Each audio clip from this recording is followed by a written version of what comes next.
cuan, we be getting money, cuan. Oke Mas Bro, sebelum kita lanjut ke videonya, saya kasih pengumuman bahwa grup STS open lagi, grup STS rekomendasi bulan September. Nah, apa itu grup rekomendasi September? Yaitu Mas Bro, kita lihat langsung aja di sini teman-teman. Yaitu kita lihat bulan Agustus. Nah, ini adalah grup yang Mas Bro akan masukin, yaitu STS rekomendasi September dan diskusi September. Jadi ada dua grup. Nah, untuk mengetahui apa itu ini, kita lihat yang Agustus. Nah, ini adalah grup rekomnya. Jadi ada menu swing ya, menu ODT di saham gorengan, dan menu scalping kalau misalnya ada saham yang menarik di hari yang sama. Jadi bagi teman-teman yang mau gabung grup STS rekomendasi atau diskusi September nih, ada dua grup, Mas Bro bisa langsung japri saya aja, kontak semua di deskripsi. Dan kalau masih bingung, Mas Bro bisa lihat video di atas atau tanya-tanya saya aja langsung via chat WA atau Telegram teman-teman. Nah, intinya pokoknya ini ada menu rekom di sini, terus ada menu diskusi di sini. Jadi kalau teman-teman belum jelas tentang rekomnya, Mas Bro bisa tanya di diskusi atau bisa chat dari saya langsung ya lewat pribadi seperti ini untuk tanya-tanya mengenai rekom atau saham yang lain yang Mas Bro punya. Nah, oke, kita lanjut ke video. Sebelum Mas Bro, yang kita di Fajar Daily, dan kali ini kita bahas tipe lagi, yaitu PT Multitrend Indo atau kodenya BB. Nah, ini perusahaan yang bergerak di bidang penjualan fashion ya, fashion anak-anak dan bayi. Nah, sebelumnya udah ada guys di bursa kita yang berhubungan dengan bayi, yaitu kodenya MICE. MICE ya, seperti itu guys. Masuk bisa cek aja MICE seperti apa, dan saya salah satu holder MICE soalnya. Nah, di sini sektornya adalah consumer cyclicals ya. Untuk per mobilnya tanggal 14 sampai tanggal 22. Ini listingnya awal September. Nah, untuk harga sahamnya 250 sampai 266. Untuk saham ditawarkan sekitaran 6 juta lot. Nah, di sini guys ya, ini menarik teman-teman. Jadi Mas Bro perhatikan video ini, tonton sampai akhir, jangan di skip karena ini menarik banget infonya. Nyesel nih Mas Bro kalau nggak lihat secara detail gitu ya. Oke, kita langsung lihat ke prospektusnya teman-teman ya. Dari UE-nya dulu. Nah, kita bahas UE-nya yaitu UOB Kay Hian atau kodenya IJS. Nah, ini sering banget dia ngipoin saham tentunya ya. Udah banyak banget lah pokoknya. Dan kita akan cek beberapa yang terakhir. Yang terakhir dia ngipoin RAM guys. Nah, RAM. Nah, RAM ini ada juga pengalihan saham guys di RAM ini. Nanti sama juga sama di saham baby ini. Nah, kalau kita lihat di sini RAM Mas Bro, arahnya berapa kali, cuannya luber banget guys di saham RAM. Mantap ya. Saya cuan lumayan gede di saham RAM. Kayaknya saya kejual saham RAM itu di tanggal 12 Mei teman-teman. Waktu di sini. Jatahnya lumayan jumbo, saya cuan di hari ini. Terus ya copet-copet sering lah di saham RAM seperti itu guys. Oke, terus selanjutnya adalah Ralph. Nah, ini tapi dia Axel guys ya. Nah, Axel kan, tapi ini lumayan ya, naik nanjak untuk si Ralph guys. Dan ini AI juga. Terus lebih lama lagi yaitu BIR. Nah, BIR ini juga si AI guys. Mantap juga si BIR ini. Hari pertama dikasih cuan, terus baru di hari berikutnya digas ya. Oke, terus Pada. Nah, Pada saya juga ikut guys. Juga IPO-nya ini di hari pertama dikasih cuan kok. Ini nggak closing merah ini guys ya. Ini dikasih cuan di hari pertama, tapi diturunin dulu di beberapa hari berikutnya baru digas naik. Yang pasti sahamnya ini ngasih cuan semua di awal, di first day-nya si A ini. Terus lebih lama lagi yaitu Enak. Kita lihat Enak ini juga AI juga guys. Nah, Enak juga first day-nya juga saya ikut, ini juga dikasih cuan di first day si A ini di Enak, tapi di bawah turun lagi baru digas naik. Oke, terus Gula. Nah, Gula ini si AI juga guys. Gula di sini first day-nya juga dikasih cuan di saham Gula. Saya ngikut soalnya, saya ngikut. Nah, baru diturunin dikit baru digas sampai tinggi banget di beberapa bulan setelahnya. Terus Blood. Out ini juga si AI juga guys ya. Ini malah arah 1, 2, 3, 4 kali. Nah, jadi istilahnya AI itu historisnya guys ya. Historisnya itu first day-nya selalu dikasih cuan. Jadi guys, itu di AI ya. Makanya kemarin tadi saya bahas IPO RSCH, saya gak males-malesan bahasnya. Terus saya habis bahas RSCH, terus saya bahas ini baby, saya baca baby. Wah, ini menarik nih. Ya makanya saya seneng nih bahasnya. Kalau yang menarik saya seneng, kalau yang nggak menarik saya males-malesan guys. Oke, kita lihat guys ya, langsung aja ke prospektusnya apakah ini menarik tentunya. Nah, itu nomor 14 dulu guys. Ada nomor 14. Di sini saham ditawarkan sebanyak 6 miliar ya. Terus di sini untuk 600 juta, sekitaran 21,28%. Nah, untuk nilai emisinya sekitaran 159 miliar rupiah. Nah, untuk harganya segini, nilai nominalnya 25, teman-teman ya. Ya, listingnya sekitaran 7 September.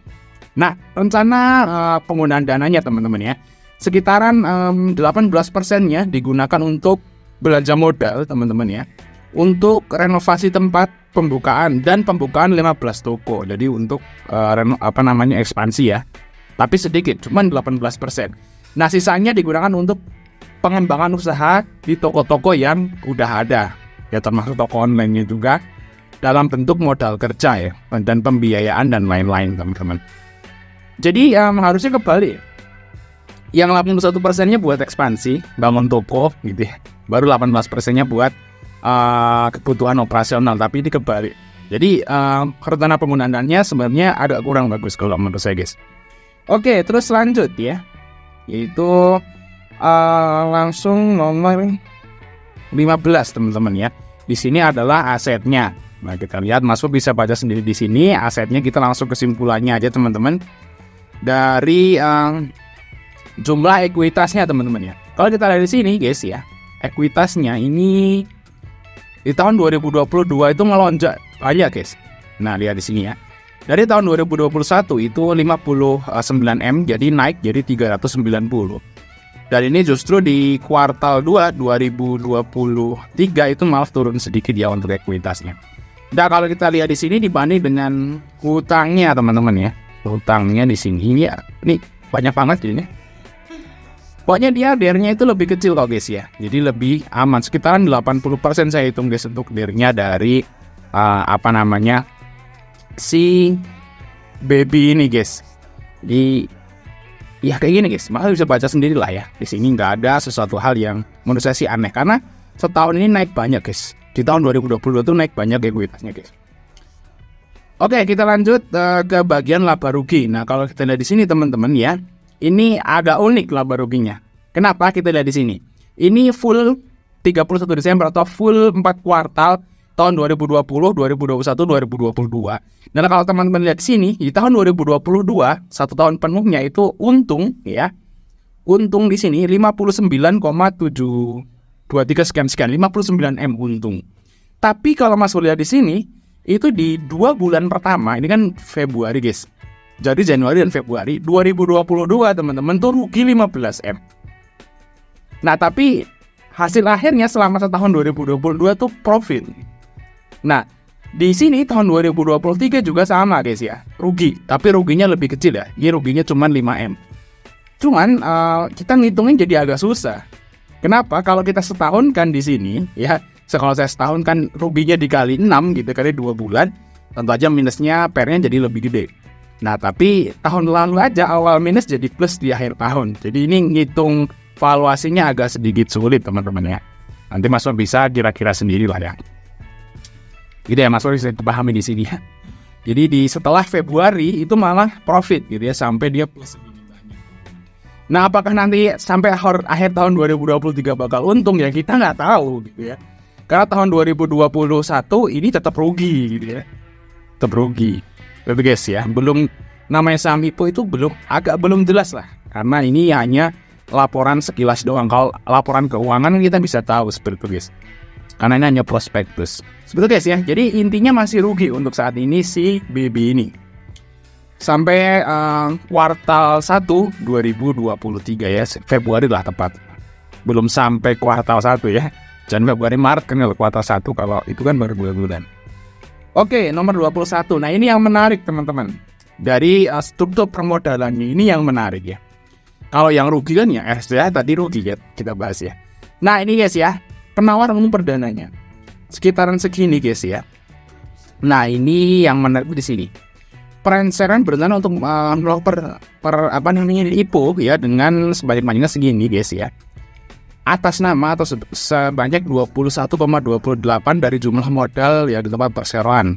dengan nilai nominal 25 segini guys. Jadi dana yang diperoleh adalah 159,6 miliar. Nah itu udah sebutin di atas ya. Itu IPO-nya nilainya segitu. Nah nanti bentuknya jadi seperti ini teman-teman. Nah ini dia yang menarik, yaitu pelaksanaan konversi CB ya. Jadi convertible bond. Convertible bond itu simpelnya gini. Jadi perusahaan itu ngeluarin obligasi ya. Obligasi, kalau obligasi itu kan biasanya dibayar duit lagi. Obligasi kan surat utang guys. Misalnya kita ngeluarin obligasi gitu ya, terus ada pihak lain yang membeli obligasi kita. Terus dalam waktu beberapa tahun gitu ya, obligasi itu harus wajib ditebus dalam duit lagi, balikin duit dengan bunganya gitu ya. Tapi di sini convertible bond itu obligasinya itu nggak dibayar duit lagi, tapi ditukar saham.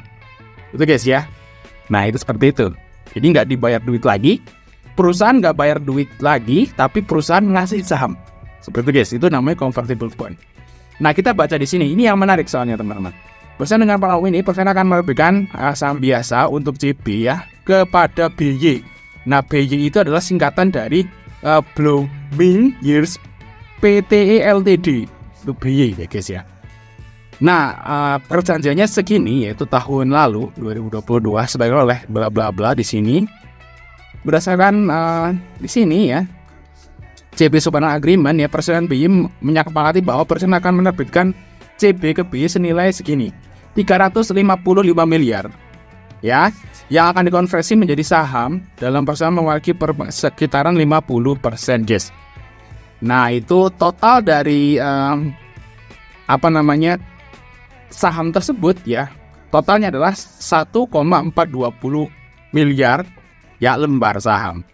Jadi guys, jadi kita akan tahu berapa sih kira-kira AVG-nya si BY itu di saham BB. Nah caranya gimana ya? Tinggal dibagi guys. Tinggal dibagi aja. Nah gini guys, cara baginya gini. Berarti 355 ya miliar. Ini ya guys ya, bener ya kayak gini guys. Nah dibagikan jumlah lembarnya saham. Dibagi 1420 ya, sama ya kayak ini. Nah, berarti AVG-nya BY di saham BB adalah 250 teman-teman. Nah ini berarti bener ya. Jadi BY ini dia itu di utangnya itu dibayar saham ya dengan AVG 250 perak. Ini di harga IPO teman-teman. Nah ini yang menarik guys. Ya menarik nih. Perusahaan bayar utang pakai saham dengan AVG 250. Nah artinya si BY ini kalau misalnya sahamnya itu turun dari 250, dia bakal rugi. Udah ngasih utang, dibayar saham, rugi pula kan? Nggak mau kan, pasti dia kan seperti itu intinya kan di sini guys. Jadi ini bisa jadi istilahnya support nih guys di sini. Guys seperti itu guys. Nah sini guys ya, berdasarkan dokumen bla bla bla. Nah ini kan di surat utang dan nanti ya kayak gitu guys. Itu adalah istilahnya itu AVG-nya si BY. Nah, selain BY ini melaksanakan convertible bond-nya, ternyata pengendalinya ini guys ya, yaitu PT Carmoreal Pelindo dan Manoj ini akan ngejual sahamnya ke BY. Jadi sini guys ya, setelah penanaman perdana saham ini ya, KRI dan Manoj berencana untuk melakukan penjualan saham milik masing-masing kepada BY. BY itu ya tadi, itu Blooming Years tadi, dengan AVG sekitaran 373. Wow, selama 10 hari teman-teman. Jadi selama 10 hari setelah IPO, itu si pengendalinya yang awal itu PT Manoj atau PT Carmoreal dan Manoj itu akan ngejual sahamnya juga ke BY. Nah, jadi nanti BY itu akan mengendalikan 75,88% guys. Nah ini seperti kayak pengalihan pengendali ya di saham BB ini karena saat IPO dan convertible bond-nya tadi. Nah berarti berapa kira-kira AVG-nya sih BY ini? Nah tadi saya udah ini guys ya. Nah guys ya, saya udah download, lupa saya download guys. Sini guys. Nah lihatin. Saya udah ngitung pakai kalkulator saham tadi. Nah, awalnya kan 1,4, terus dia ada pengalihan saham dari PT KMI tadi ya, KRI apa KMI gitu. Terus sahamnya Manots itu dengan AVG 374 lah ya, kita sederhanain. Dan total lotnya segini ya, 21 juta lot. Bener nggak ya? Kita lihat di sini, 21 juta lot. Bener ya guys ya, di sini guys. Bentar. Ini guys ya, 21,4 juta lembar ya, 2 miliaran lembar berarti 21 juta lot ya. Itu AVG-nya berarti kita hitung tadi pakai kalkulator saham, itu AVG-nya adalah 291. Nah ini guys, ini AVG-nya pengendali loh. AVG-nya pengendali segini loh. AVG-nya si BY tadi hampir 300. Nah mantap ya. Ibunya di 2,5. Masa iya orang yang punya duit gede banyak habis utangnya dibayar pakai saham, terus dia ngejual lagi, diambil lagi gitu ya, AVG-nya segini, masa sahamnya dibawa ke 100, kan dia jadi rugi banyak kan. Nah ini bisa jadi potensi nih bagi teman-teman retail untuk istilahnya itu. Berarti kalau teman-teman nih beli ya, teman-teman beli saham punya BB, itu otomatis AVG-nya di bawah pengendali, dan itu deh intinya. Ini jarang ada loh IPO kayak gini. Bahkan saya bahas IPO sejak 2020 ya, nggak ada yang kayak gini gitu. Baru first time kayak gini guys. Kita bisa beli sebuah saham di bawah AVG pengendali. Benar. Biasanya pengendalinya di bawah-bawah. Ini kita malah beli di bawah pengendali loh. Itu ya hitungannya guys, seperti itu ya. Tetap aja ada resiko lah di sini guys, tapi ada yang menarik seperti itu guys. Oke, bisa dipahami ya guys ya. Itu yang menarik. Nah, kalau yang lain sih standar ya.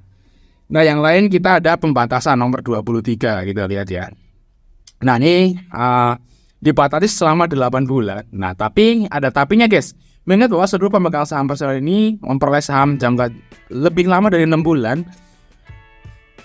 Ya, maka seluruh pemegang sahamnya tidak terikat dengan larangan menjual atau mengalihkan seluruh saham. Jadi istilahnya nggak ada lock. Nggak ada lock. Kenapa nggak ada lock? Karena PT Karmo Retelindo dan Manots itu dalam waktu 10 hari akan ngejual ke BY. Kan nggak ada lock, bener ya? Nah, yang ini akan ngejual dalam waktu 10 hari, berarti nggak ada lock. Tapi dia ngejualnya nggak ke retail, tapi ngejual ke BY. Yang ini guys. Tapi kalau teman-teman lihat di sini ya, berdasarkan surat edaran bla bla bla, selaku calon pengendali bursa menyatakan mempertahankan pemilikan sahamnya yang dimulai dari pelaksanaan CB atau segini ya, 50%-nya itu selama 3 tahun. Jadi si BY ini akan jadi pengendali selama 3 tahun. Dan AVG-nya tadi udah saya kasih tahu, AVG-nya 390. Nah kalau di bawah 390 berarti dia floating loss. Dia jadi pengendali, masa pengendali floating loss, kan lucu kan. Saya kira ini bakal naik guys, saya kira guys, tapi ya gimana ya, tetap aja disama ada resiko gitu. Seperti itu guys, itu yang menarik guys. Nah kan segini loh, kan saham yang dipunyanya si BY kan 21 juta lot. Nah itu hasil dari pembelian ini ya, ini nggak di lock teman-teman. Tapi maksud perlu tahu ya, BY itu membeli saham dari PT Karmo dan Manots itu AVG-nya segini. Kalau dia ngejualnya di bawah 300 dia rugi. Nah kalau dia mau ngeguyur atau ngejual atau mengalihkan saham ke yang lain, otomatis harganya harus di atas ini. Baru dia untung, kecuali kalau dia mau cut loss. Bisa dipahami di sini guys ya. Menarik ini ibu guys. Menarik pokoknya. Enggak masalah dia jual saham tuh yang ini guys, yang sekitaran 25% itu ya. Asal dia ngejualnya di 600 di 1000 kan dapat untung. Kalau di bawah 373 berarti dia rugi. Atau misalnya di bawah 300 itu berarti rugi. Seperti itu guys, itu yang menarik di IPO ini. Oke lanjut, nomor 103. Yang lain sih standar guys, cuman itu doang yang saya pengen sampaikan. Kalau karyawan ya segini ya, naik turun dari dulu ya, naik turun di situ, di 1000-an. Banyak juga karyawan teman-teman, 1500-an. Oke, nomor 112 lanjut. Nah di sini adalah kegiatan usahanya dari pemasok terus ke gudang, baru distribusikan ke retail, toko retail, ke online shop. Dia juga punya penjualan lewat online dan Tentu aja di mall-mall seperti itu dibedakan grosir atau eceran guys. Nah kalau kita di sini merek-mereknya Mothercare. Nah ini terkenal guys Mothercare. Ada Justice, ada macam-macam, masih bisa baca sendiri. Dan ini dia guys, yaitu di mall-mall. Kalau teman-teman suka ke mall, itu ada stand yang kayak gini atau apa di toko yang di dalam mall. Nah itu miliknya si Mothercare. Tuh guys, Finger Snap. Oke ya, pemasarannya di sini guys. Nah ini titik-titiknya di Jawa kebanyakan guys. Oke langsung ke bagian valuasi ya. Kalau kita lihat di sini memang mini minus ya, makanya saya ngitungnya agak susah ya. Kenapa? Karena di paruh awal 2 bulan awal 2020 itu juga rugi, tapi di akhir tahunnya untung. Nah di sini juga awal 2023 2 bulan dan Februari juga rugi ya. Nah kalau kita kalikan setahun kan ya, ruginya kita setahun kan tentu aja jadi ruginya makin gede. Tapi kenyataan tahun lalu dari 2 bulan rugi malah jadi positif banyak di akhir tahun. Nah mungkin untuk masalah fundamental ini agak sedikit nggak bisa jadi patokan teman-teman. Yang pasti kita lihat di sini untuk harga bukunya. Nah harga bukunya itu adalah 173. Nah berarti BV-nya sekitar 1,4 sampai 1,5. Nah lu ada pertanyaan lagi nih. Kenapa lo masukin jumlah lembar sahamnya segini? Kita balik lagi ke halaman nomor 21. Nah, padahal lembar sahamnya si BP ini segini 2,8 miliar lembar. Tapi kenapa gue masukin cuma 2,2 miliar lembar? Karena saya masukin itu sebelum masyarakat ini saya belum masukin. Saya hanya masukin ini ditambah ini. Kenapa masyarakat nggak dimasukin ya? Karena nggak fair aja. Karena equity-nya saya juga masukin sebelum IPO. Nah di prospektus tadi, dana IPO-nya belum masuk ke equity.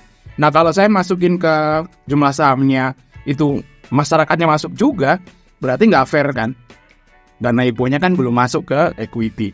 Jadi mungkin teman-teman agak beda nih. Kenapa hitungan saya agak beda? Nah ya mungkin teman-teman masukin mentah-mentah kayak gini ya. Masyarakatnya udah langsung dimasukin ke dalam, jadi itu nggak fair. Kenapa? Karena dana IPO-nya belum masuk ke equity, jadi hitungan jadi antu. Jadi saya bilang ini valuasi sebelum IPO guys. Guys, nanti kalau setelah IPO ya lain lagi, equity-nya nambah, jumlah lembar sahamnya nambah dari masyarakat, seperti itu guys. Nah seperti itu guys ya. Jadi kayaknya sih ya mungkin nggak jauh beda. Yang pasti PBV-nya masih di bawah 2. Ini masih oke untuk si baby, dan untuk biarnya masih juga di bawah 100%. Untuk masalah EPS, ROE, dan PER ini masih ancu ya guys ya. Karena tadi saya jelaskan 2 bulan awal rugi tapi sampai akhir tahun untung. Oke ya. Untuk kesimpulannya kayaknya saya ikut guys ya.